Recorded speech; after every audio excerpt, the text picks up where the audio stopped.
What if God didn't want you to just know him in theory? What if God didn't want you to just hear sermons? What if God didn't just want you to have a PhD in theology? What if God was meant to be an experience?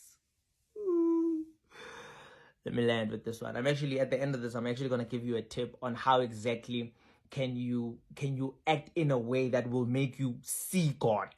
All right. Anyways, a couple of years ago, I was in a production. A friend of mine who was studying drama called me and she said, "Hey, listen, I'd want you to act out this character." And while we were practicing and we were doing all the preparations, she told me that once you do the acting, you actually have to get into the character. You have to think like the character. You have to smell like the character. You have to come to the same conclusions that the character would come to.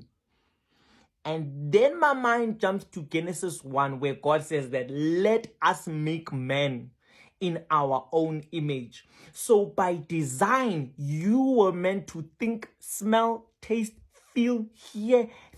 Everything of yours was by design. And actually, like what Apostle Jezile said, he says that we are blessed by design and cursed by default.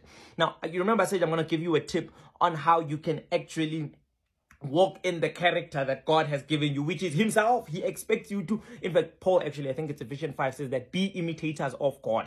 All right. Anyways, here's how you do it. You aim high. You aim super high.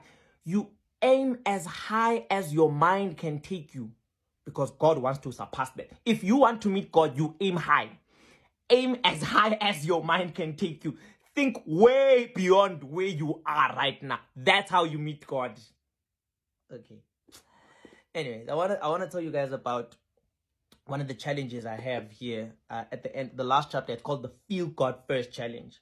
And the reason I did this challenge, and I actually have a whole program where I help people reprogram their minds so that they feel God first. You know how emotions, I've said this before, like environments technically don't have emotions in and of themselves. It is our interpretation towards those environments, towards those circumstances, that birth emotions in us. So imagine if you could feel God first, that every single circumstance you go through, the first emotion or the first awareness that pops in your mind is just like, God is with me.